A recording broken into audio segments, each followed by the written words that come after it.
Maraming nagtatanong mga paps, lalong-lalo na yung mga bago lang magkaroon ng motor, bago lang gumamit ng motor, kung ilang PSI bang ginagamit sa ating mga gulong, sa likod at sa harap. Ito kakabaklas ko lang.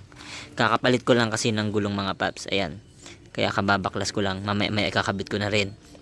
So, isi-share ko lang kung ilan ba dapat ang PSI na kinakarga sa ating mga gulong. At magkaiba ang PSI ng likod or yung rear tire natin sa harap o yung front tire natin. Meron tayong tinatawag naman na standard PSI para sa ating mga gulong sa likod at sa harap.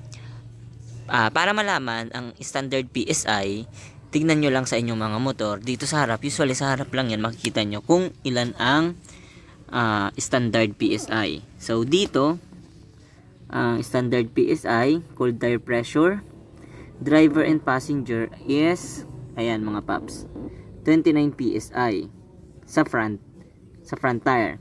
Sa rear tire or sa likod is 33 PSI. And mapapansin ninyo sa drag, kung ito may angkas ka sa kanina mga paps, kasama driver at yung angkas niya. Dito pag driver lang, mapapansin ninyo same lang mga paps. Ayan no, 29 din sa harap at 33 din sa likod. So walang pinagkaiba. Ito yung standard tire pressure.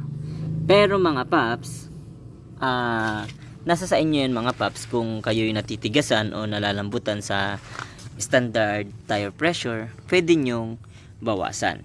I-share ko sa inyo mga paps yung aking gamit. Sa likod, naglalaro lang ako sa 24 to 26. Hindi ko inaabot ng 33 PSI. Hindi ko inaabot ng 33 PSI. Kaka-check ko nga lang pala mga paps. Kaya kasi usually kapag nasobrahan mo yung hangin is bumubukol. Yun yung disadvantage.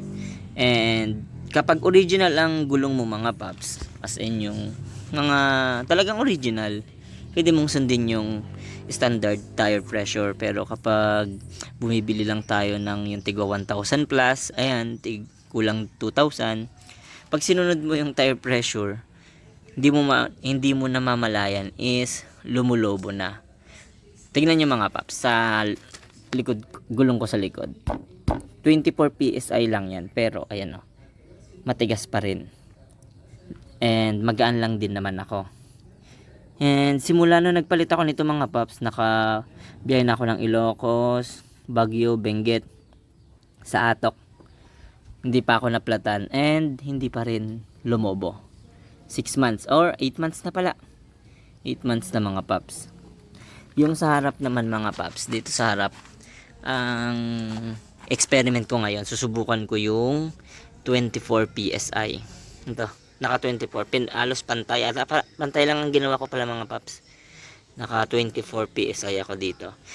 Ang pansukat ko mga paps, meron pala akong ito, inflator. Yan ang pinagsusukat ko. And syempre malaking bagay din ito mga paps. Kapag ikaw ay naplatan, may panghangin ka. Ayan. So ito, yun lang mga paps, na share ko lang yung ating ginagamit or ilang PSI ang ating kinakarga sa ating gulong sa harap at sa likod.